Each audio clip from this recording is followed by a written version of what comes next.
Hey everyone, it's Carter King. If you're an educator, a leader, or just a parent who wants to teach kids about space, check out my newest book, Carter's Journey Through Space. It's available now on Amazon, Target, and bookstores everywhere. Come explore the universe with me.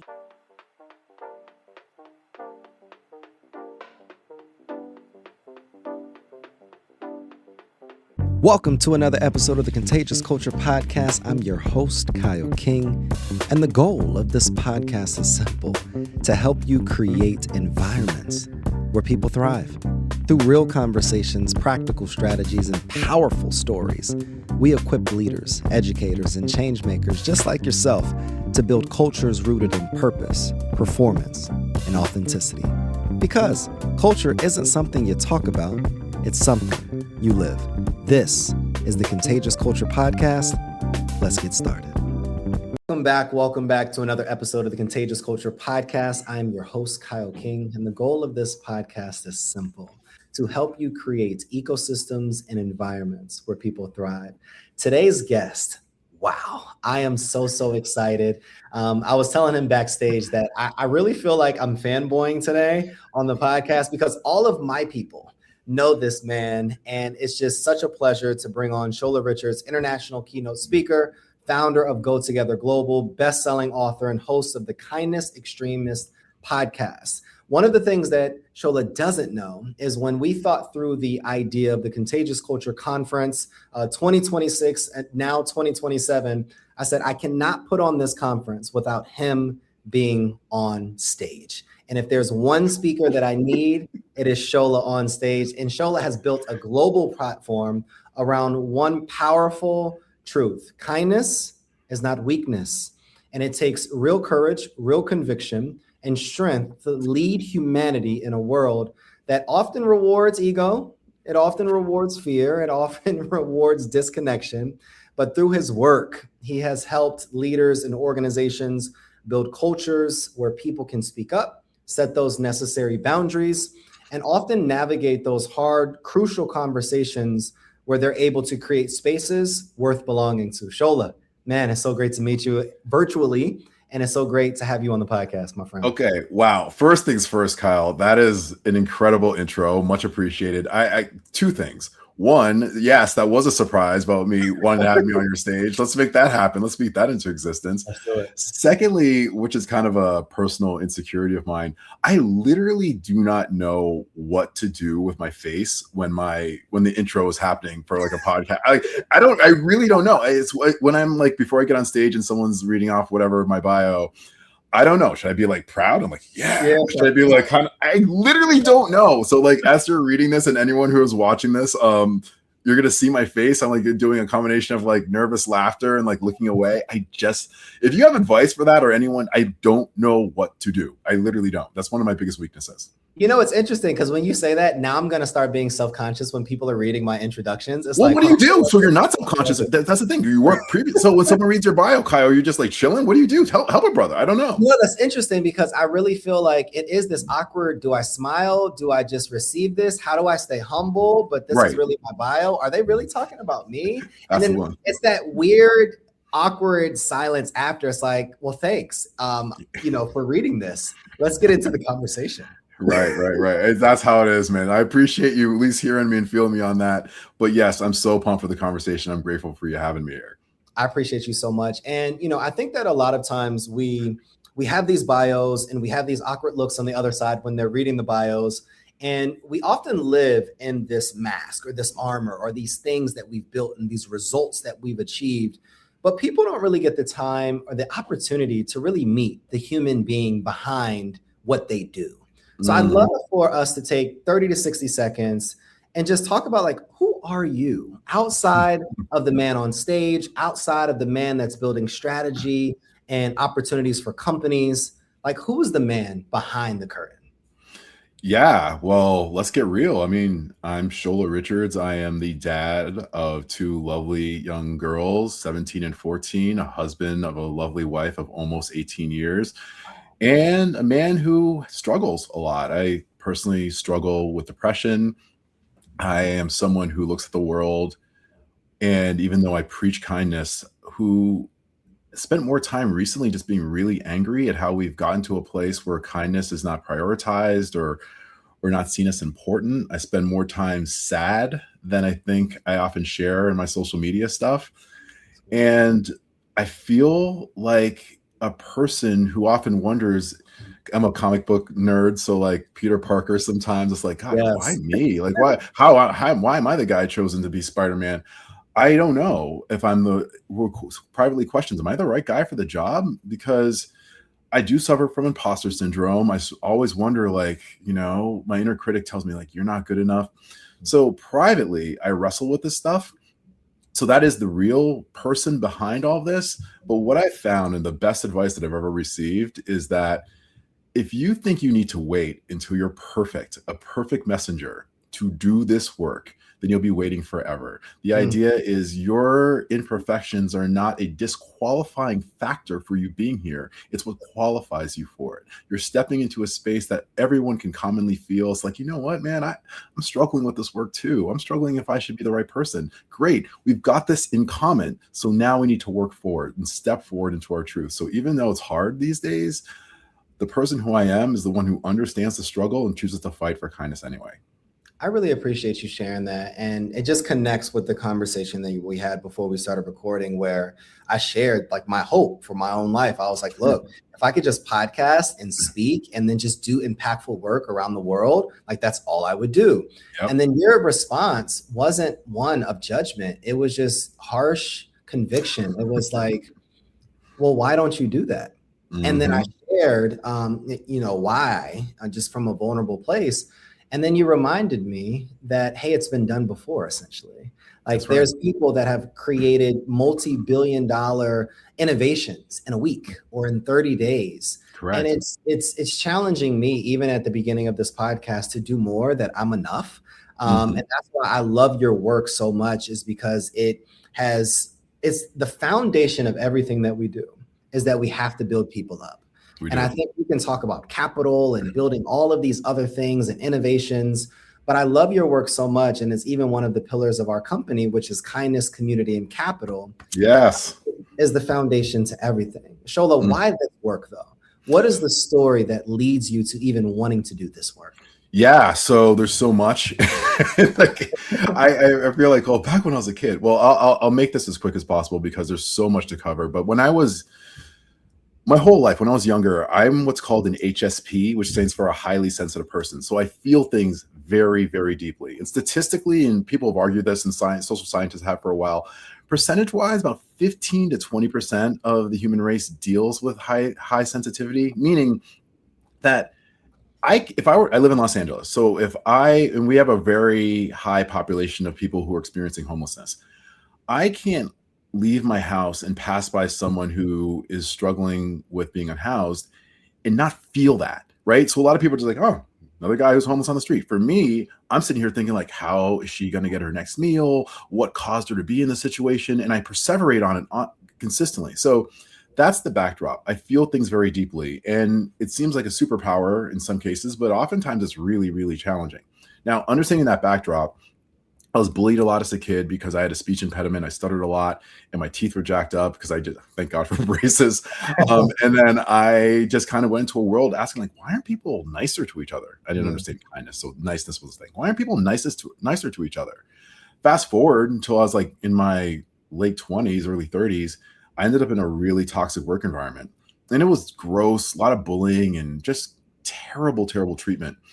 And I got to the point where my capacity for reaching unkindness was full. Like, I'm done. Like, this is it. If I got to spend another 30, 40 years of my life doing this, I'm out. And when I said I'm out, I wasn't meaning quitting the job, which would have made way more sense.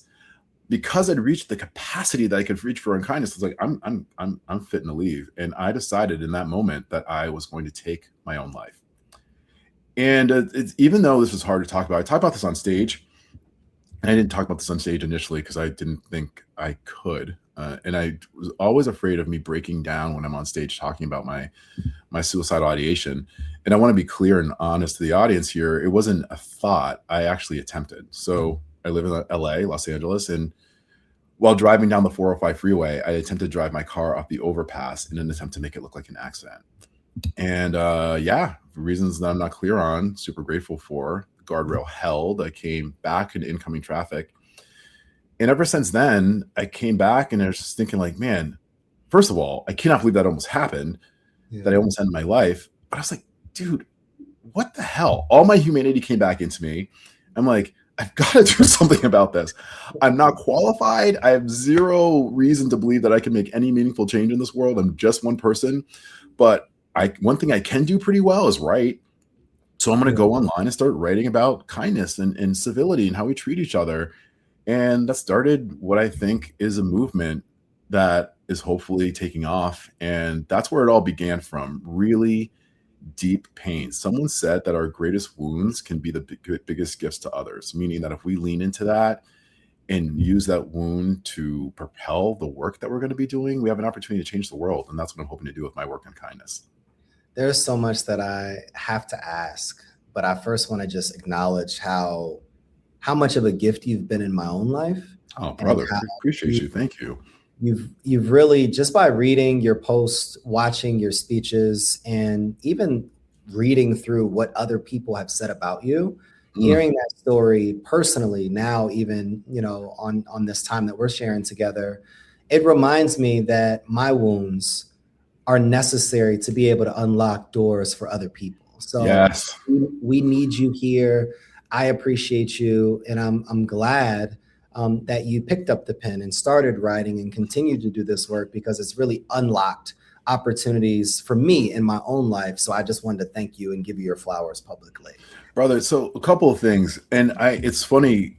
First of all, I received that, and I'm very grateful for you saying that. It's kind of the mutual admiration society here, because knowing the work that you're doing here on this podcast, but also in the communities with educators and with leaders, you're such a gift, because I've had the opportunity to our mutual friend has a podcast, Dr. Paul Berry, and I got to listen to the episode that you were on with her, and just the work that you've done and how much you're impacting lives. It's like, man, this is the work that we're here to do. And if we think that we need to be completely unwounded or completely in a place where we're, air quotes, ready to do this work, we'll never begin. And I keep reminding myself of this constantly. My perfection is not required. I just have to show up. And because I have, I think I've had an impact, and I know you have, and Dr. Paul Berry has as well.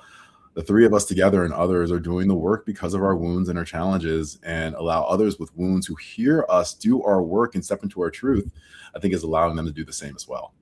I appreciate you so much for that. That was definitely one of those moments, as we talked about at the beginning, where I felt like you were reading a bio and I didn't really know what to do with my face. So thank you for that, Shola. You've made me feel self-conscious. I return the gift, man. I return the gift right back at you, brother. Literally. I'd love to know, and you mentioned it a little bit earlier, where you were mentioning in your story that, hey, like, why can't people be nicer, essentially, to each Mm-hmm. other?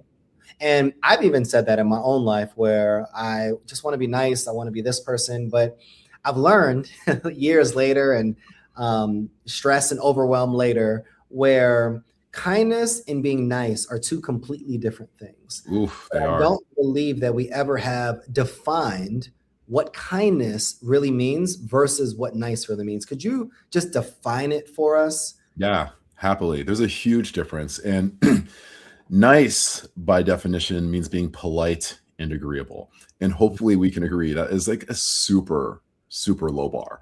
Like, just for a second, literally, to think of the worst human being you know. I mean, this probably shouldn't take you very long. Guaranteed, that person can say please or thank you or have some superficial pleasantry tumble out of their mouths, right? That's all it requires. Kindness, on the other hand, is demonstrating to your actions that you genuinely care about another living creature. And you're doing it when it's hard. You're doing it when it's inconvenient. You're even doing it when it costs you something. So think about it this way. Like, nice people say please and thank you when the world is on fire. Kind people are the ones who are putting out the fires, tending to the burned, and making sure that the stuff never happens again. It is way more meaningful. It is way deeper than the surface level kindness. And if you want to summarize it, nice is something that you do. Kind is something that you are. The difference is significant. And I want to make sure that people understand this. is who you are in your soul. It means that if you're going to be doing this work, you're not just leaning into saying please and thank you and thinking that's enough. That's not the same as giving a damn about another human being. Yeah. And I think right now we need more kind people who are willing to do the difficult, courageous, and sometimes scary things to not just interrupt unkindness, because that's a big part of this whole thing, but Yeah. also to make sure that we're directing some of that kindness back to ourselves. And when I was in a really dark place, back when I was suicidal, I did not direct any kindness to myself, and I almost wasn't here because of it. Yeah. I think about my own life, and I give credit to this book so much in this season, A Man's Work by Connor Beaton, because I believe it's the first book that I felt like I was reading my own story when he was writing his work. And one of the earlier chapters, he talks about this process of personal development is not just about adding more, it's about this unbecoming process that you go through, this decomposing, this dying of ego, so that you could actually become the person that you were called to be. Carl Jung, the psychiatrist, names it wholeness. And when I think about kindness and this ability to be it, not just do it, it requires a shift. So I would want to know, with someone listening that is probably very polite, that it says please and thank you, and they've set that low bar, how do they transition over to really becoming and embodying kindness on a day-to-day basis? Gosh, well, first of all, it's a decision. It's a decision that you're not going deeper than you realize that you need to. Your relationships are really, and I'll go even further than that. I think Tim Ferriss said that the quality of our lives are based on the amount of difficult conversations that we're willing to have.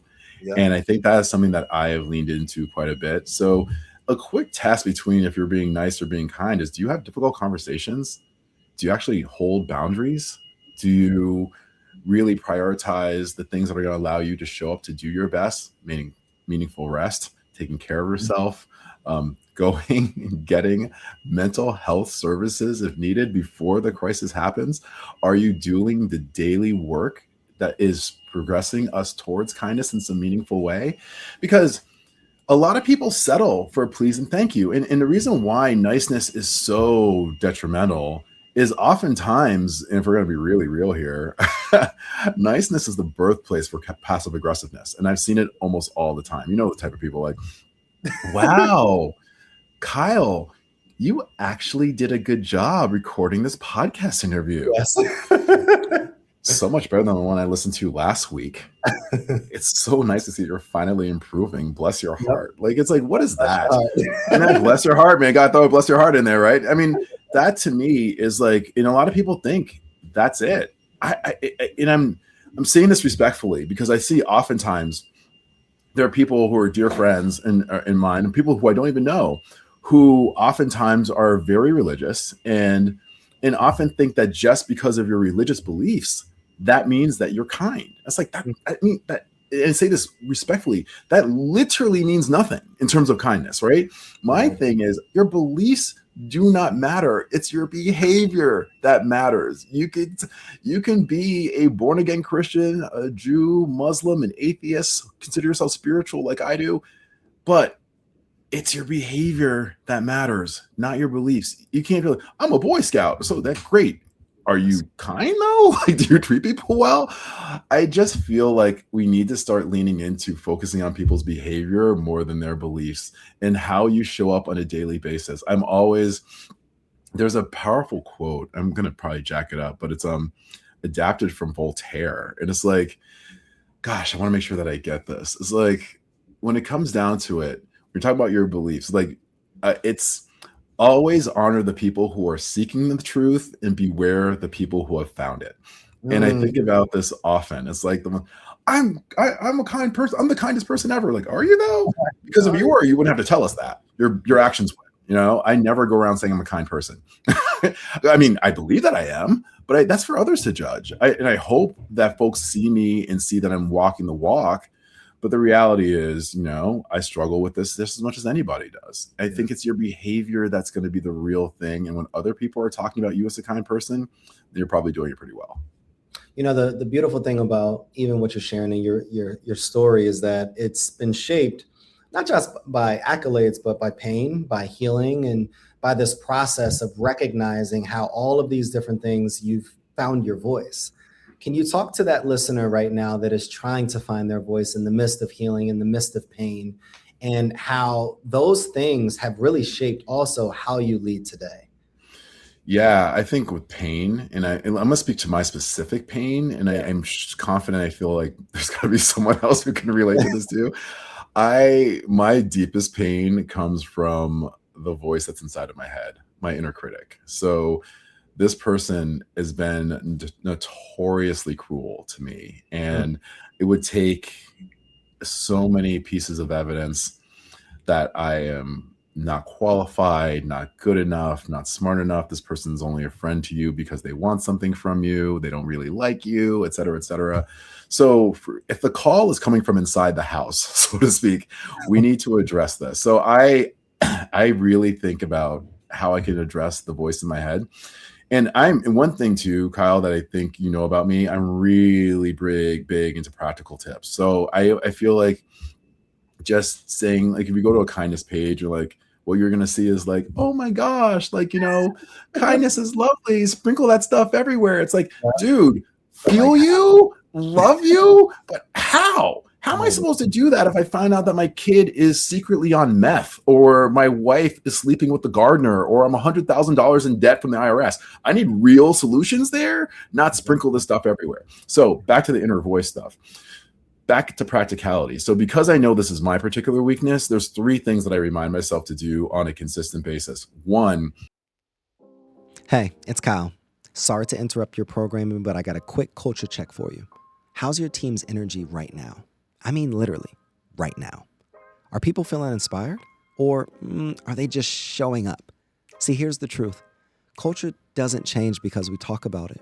It changes because we live it actively every single day. And that's what I help organizations do. Build contagious cultures that people actually want to be a part of. Through keynote talks, interactive trainings, and hands-on consulting, I help leaders transform the way their teams connect, perform, and grow. So if your culture needs a little bit of spark, let's light it up together. Visit theculturelab.org, again, theculturelab.org, or connect with me directly on LinkedIn at Kyle S. King to learn more about how we can work together. Because remember, your culture is contagious. Make it worth catching. Now let's get back to the program. Is to name the voice as soon as it happens. So I tend to go to a place where I'll make a mistake and I say something like, oh, perfect example, before this podcast, let's go. Before this podcast, I'm like, oh man, gosh, Kyle's such a great dude. I've listened to his stuff. He's really smart. And like, I hope that I can come off smart. You know what, Shola, like you've dropped the ball a few times, man, when you've been interviewed and you forgot your points and you don't really know your stuff very well. I think you're going to screw up.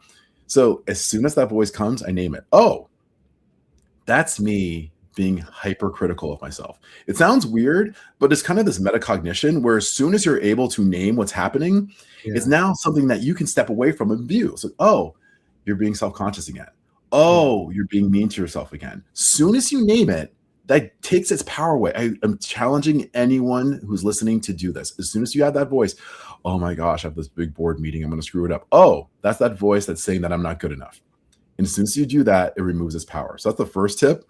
The second thing I would do for my inner voice that really helps me to really engage in a voice of kindness and in a meaningful practice of kindness is to consider yourself the defense attorney. So the inner voice is the prosecution. So recently I was 30 minutes late picking up my kid from track practice. I felt horrible about it. Traffic was awful. She's sitting outside. It was just, I felt terrible. My inner voice, like, you suck. You are not only a terrible parent, you are the worst father alive. You are the worst father alive. So I'm listening to this. I'm like, okay, the prosecution has rested its case. Now it's time for the defense lawyer to come out. I'm like, wait a second.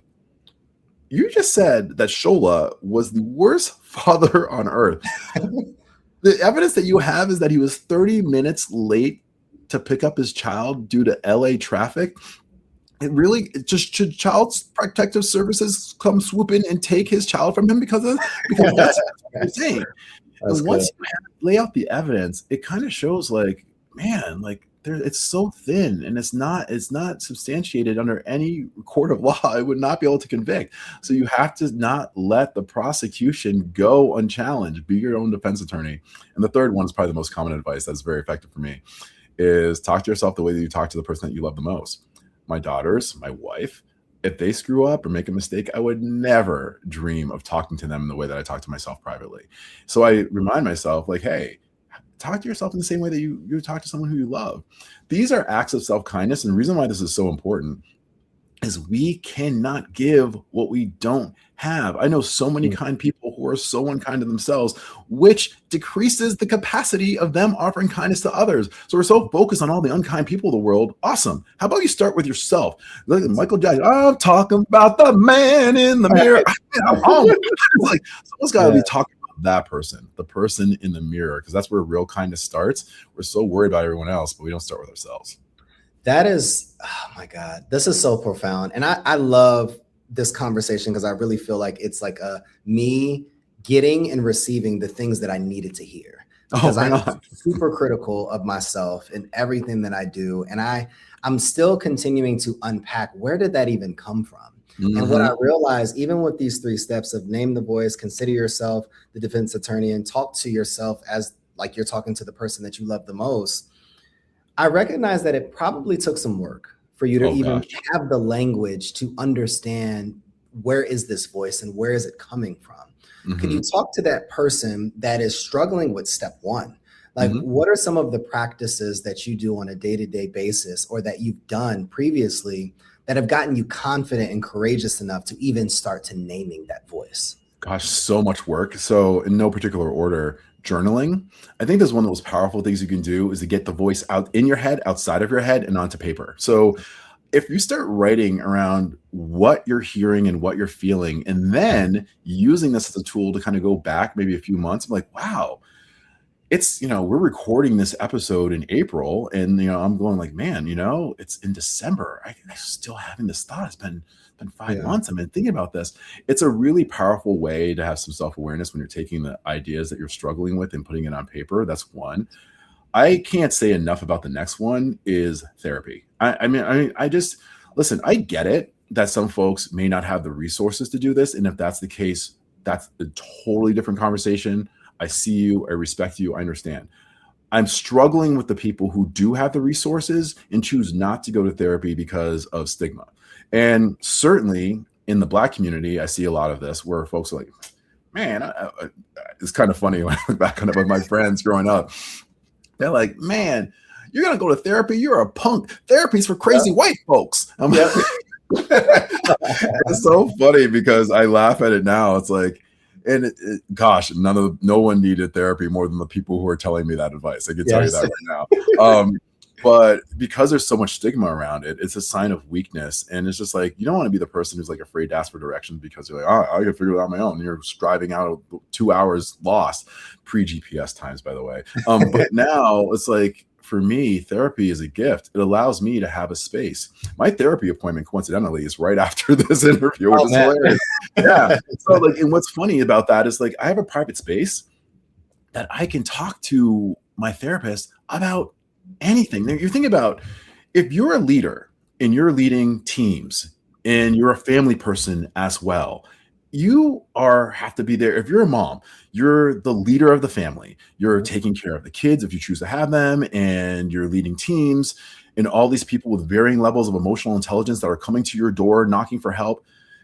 You don't have a space for yourself to be like, I am overwhelmed. Because sometimes, real talk, that space is not going to come from your significant other. Maybe your significant other is not a good listener, or just doesn't have the bandwidth to be able to give you what you need. Therapy is a space, maybe once a week, whatever cadence makes sense for you, that you can just have that space to be free, to be like, this is on my mind. I feel like I'm a terrible mother, or I feel like I'm not honoring my people at work, or I feel like I'm a fraud and that they're going to figure me out eventually. Whatever these things are, in a non-judgmental space, once you get that out of your system and you're able to talk about it and have someone in a non-judgmental space be able to reflect back to you maybe your greatness or problem solve in a way that's going to allow you to see the world in a different light, that is one of the most powerful hacks for kindness I know. I can tell you right now, with all the stuff going on in my head and all the baggage I'm carrying around, there is no chance that I'm going to be a kindness champion if I don't have my therapist on Exactly. standby. You just can't do this alone. I mean, a lot of people feel like, man, a sign of real toughness and being a real man, or silliness that is around the idea of doing it solo.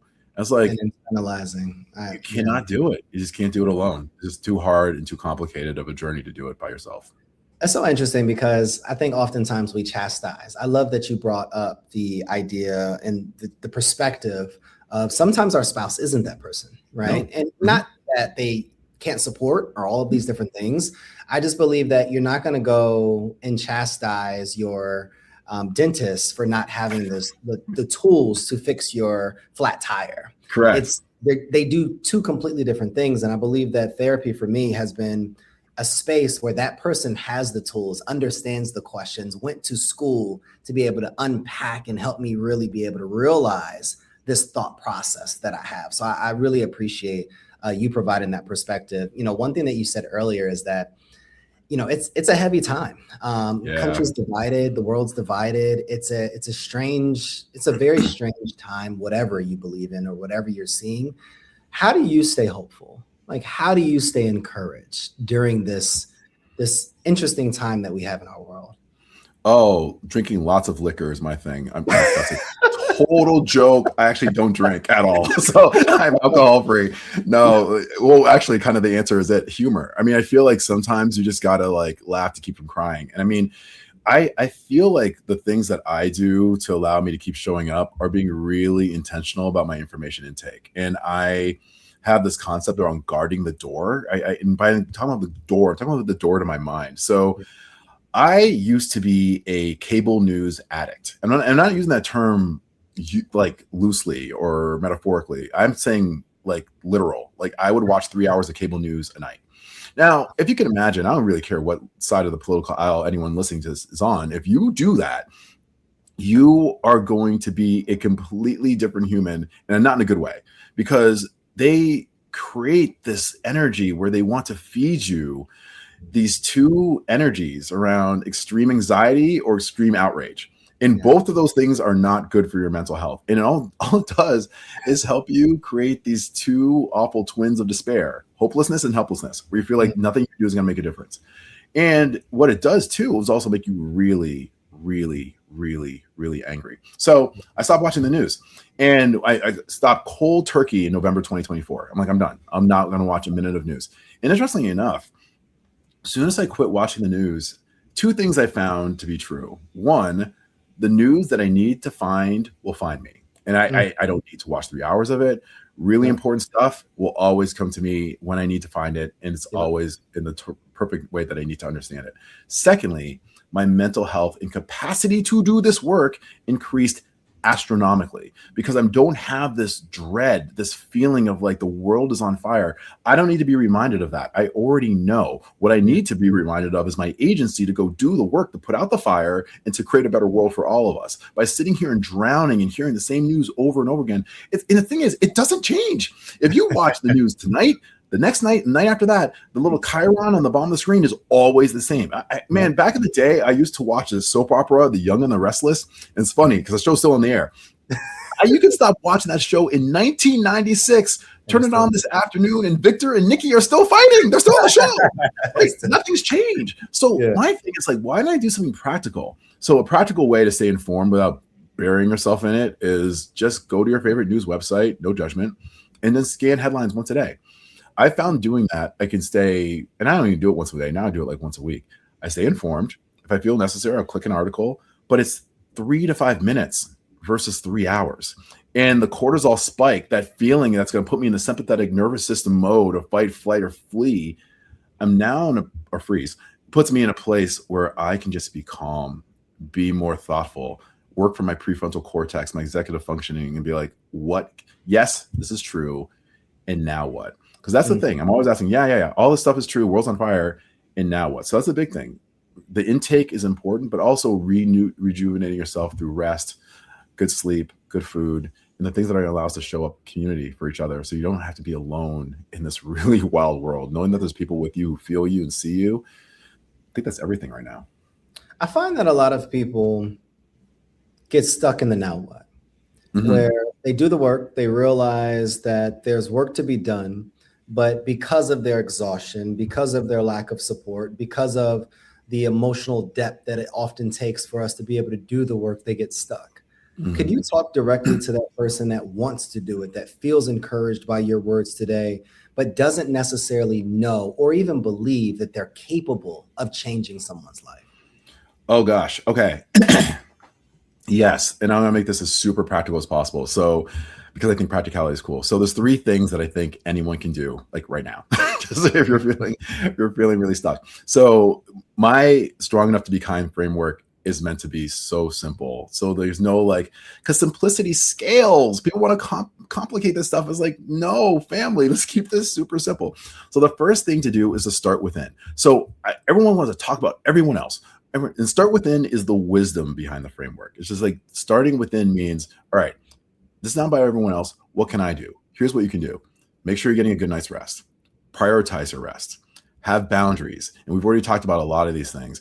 Making sure you're filling yourself up with nutritious food. And maybe most importantly, is taking care of your mental, spiritual, physical health in all the ways possible. These are the things that you can do right now. I know it's a super cliched, but whatever. You get onto an airplane and the flight attendant's going to say, hey, the air pressure drops. Make sure to put your mask on others before you put on yourself, excuse me, before you put it on others. The same thing applies here. It's like we cannot give what we don't have. So starting within, find one thing that you can do. I'm too busy. I can't do that. No. You can find 5 minutes. I mean, I don't care who you are. There are people who are busier than you who have figured this out. I'm saying this with love to anyone who's listening and making the excuse that you can't do this. 5 minutes, even 5 minutes as you're sitting in your car, ready to go into the work. I'm like, I'm going to give myself 5 minutes just to either listen to my favorite song or just do some deep breathing exercises. That is a start, but do something, start within. Second thing you do is just today. This is my second thing. So if start within is the wisdom, just today is the work. Because I often hear people say, man, what's the point? Oh, I'm just one person. That is like saying, what's the point in showering? I'm only going to get dirty again. It's like, yeah, of course you are, but do something. And a lot of people's like, oh man, my goal is I'm going to make this apartment kinder by Q4. Screw that. Make it kinder today. Do something right now, like right now. Whether or not, because people are watching, they watch and see how you treat the administrative assistant.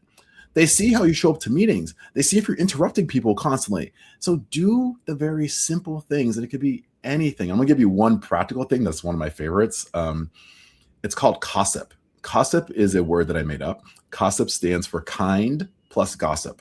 So most people are familiar with gossip, where you say like unkind things about people behind their backs.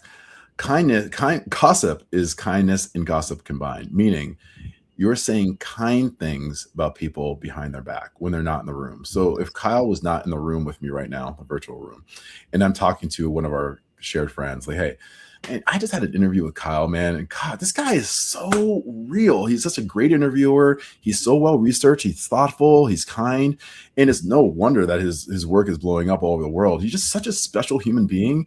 And I'm so grateful to be on his podcast. Now, what's cool about this is that if I said those words to Kyle, Kyle would be grateful probably, but it would not have the same effect if someone said, hey, Kyle, I was talking to Shola the other day and he was blowing you up, man. Talk about how great you are. People are more willing to believe secondhand information than they are sometimes directly, which is a really weird psychological quirk. So gossip is one of those ways to make people feel seen and heard in a way that's really powerful. Last thing, and then I'm done. The third and final one. So again, start within is the wisdom of this. Just today is the work. You're going to do something every day, just today, to make the world a little bit kinder. And the last one is to go first. And this is the will. This is the hard part, the courage of kindness. Because a lot of people feel like kindness is easy or weak, but it's not. The ability to be able to see unkindness and to call it out, to interrupt it when you see it. That's the real master levels move of this kindness stuff. The willingness to see someone in a meeting and be like, hey, I know you just interrupted Nicole. I'd like to hear the rest of what Nicole has to say. That takes courage. It takes courage if you're in a grocery store and you see someone berating the cashier and like, hey, listen, don't talk to her like that. That's not cool. Also, if you're like, hey, I'm not confrontational, man, I can't do that. Okay, cool. Here's what you could do. You could be the first to apologize when you make a mistake. You could be the first to go up to someone who's been targeted and using the cashier scenario and be like, hey, listen, I saw what that guy said to you. I'm so sorry that he treated you like that. That was disgusting. And I didn't feel comfortable speaking up, but I just want to let you know that I see you and respect your humanity. I'm so sorry that happened. This go first thing means we're not waiting for heroes, because heroes aren't coming. The hero is staring at you in the bathroom mirror. If you want more kindness, go first. Every single party on earth that's worth a damn starts with someone getting on the dance floor first. So in this case, it requires you to do that work. And I think if we stop waiting on others, and this is the biggest thing, and I'm kind of getting a little on this right now because I tend to need to talk to myself about this. I'm kind of pumping myself up as well, because I'm not confrontational. I'm not, but like I've learned to do it. I'm at the point now where my friends call me SVU for Special Victims Unit, because I'm like jumping into conversations. Because I've learned that real kindness requires courage and the willingness to go first. So the three things, again, to recap, start within is the wisdom of this work, to take care of yourself. Just today is take that action. This is the work of this. And the last one is to go first. This is the will, to show the courage to do kindness when kindness is not always easy or convenient. I love that. The wisdom, the work, and the will. And I believe that's such a powerful place to land. To start within, do it and start today. And then you have to go first. You have to have that ability, that courage, that boldness to continue to do this work, even when it's difficult. Amen, Shola, this conversation was so much of a light. It's so energetic. So it gets me so excited for what's possible in the future. And I feel so full, to be honest with you. What's next for you? Like, what is the world that you see based upon the seeds that you've already planted years ago? I'll share some breaking news, because I haven't talked about this publicly with anyone. What's next for me? I think I'm really starting to focus my energy on the younger generation. And I mean, like, kindergarten through 8th grade. I feel like this is not saying I've lost hope in adults. it's not that. I have not lost hope, but I mean, we've done such a spectacular job at screwing this up for the whole world. But I feel like kids, the ones, if they have a foundation of understanding that kindness is not weakness from the jump, understanding how they can start within and how they can just today do a kind act, or to go first. If they see someone sitting alone at lunch, bring them in. They see someone being picked on at school, stop it, interrupt it. If we can get to a point where we can normalize this from a young age, because I think like our kids now, they go from like watching Blue's Clues on TV to like watching Bravo and like literally Housewives of Beverly Hills, right? There's no like area in between. They're taking this jump like, oh, Blue's Clues is so cute. And all of a sudden they see women flipping tables and like pouring like champagne in other people's faces. It went from like Miss Rachel to Landman. It's like no middle point. There's no middle ground anymore. It's like this leap is crazy. How do we get there? So my challenge now, I think for me, my work is like, how can I help the younger generations? And also too, is to maybe take my work to places where kindness isn't always thought of, like prisons or other folks. I feel called to do work to bring kindness to people who desperately need it, and also to bring kindness to places where maybe folks feel like it's not necessary. Like I think of kindness, they talk about it in elementary school all the time, but it's like, be kind, just be kind to someone, help someone out. Or like, it's like, great. I want to make it practical for these kids. What does that actually look like? And what do you do when you see unkindness, and how can you actually make it work in a meaningful way in those situations? So that's my next step. And to the conversation that you and I had off camera, where it's like, part of the reason why I was so on you earlier, Kyle, is like, man, what are you waiting for? Let's get it now. I'm like, maybe I'll do this in 2 years. I'm like, wait, why can't I do this in 2 months? Why can't I get this started? So yeah, the advice that I often give to others is advice that I need to hear myself.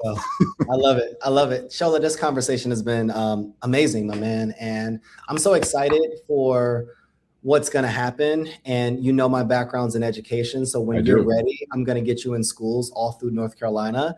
So I'm putting you on the spot publicly now. So by the time this airs, I want to be able to say that we've gotten your first school contract on something that you are doing to be able to empower these students. Shola, where can people find you? How can they stay connected to you? Two things. I'm going to hit you up on that, so stay tuned. And secondly, the easiest way to find me is just sholarichards.com. All the stuff about my podcast, the Kindness Extremist podcast, the work that I'm doing, and everything else, all my social handles are there. So reach out there and find me on Substack. That's my favorite place these days. So yeah, easy to find. Anybody listening, if this conversation blessed you as much as it blessed me, please follow Shola online and subscribe, like, and just review this episode. Let's share that gossip. Share my guy. how amazing and just how much fruit was in this conversation. And this conversation was a reminder for me that kindness is not a weakness. It's not a weakness to overcome. It is a strength. It's a strength to grow. Shola, I appreciate you so much. And one of the questions that we always ask our listeners towards the end of the episode is, what type of culture are you spreading? Shola is spreading a culture of kindness. He's spreading a culture of hope, of love, and togetherness, but then also this kindness with courage. The energy you bring is the culture you create. Go make yours worth catching. It's another episode of the Contagious Culture Podcast, and we will see you all next episode. Thanks for tuning in to the Contagious Culture Podcast. If this episode challenged or inspired you, hey, take a second to share it with someone who's building culture in their world. Make sure to like, subscribe, and leave a review. It helps more leaders, educators, and change makers just like yourself join the movement. You can connect with me on LinkedIn or YouTube at Kyle S. King for more tips, tools, and methodologies to be able to help you create this ecosystem of absolute excellence. Until next time, lead boldly, live intentionally, and remember, your culture is contagious. Make it worth catching.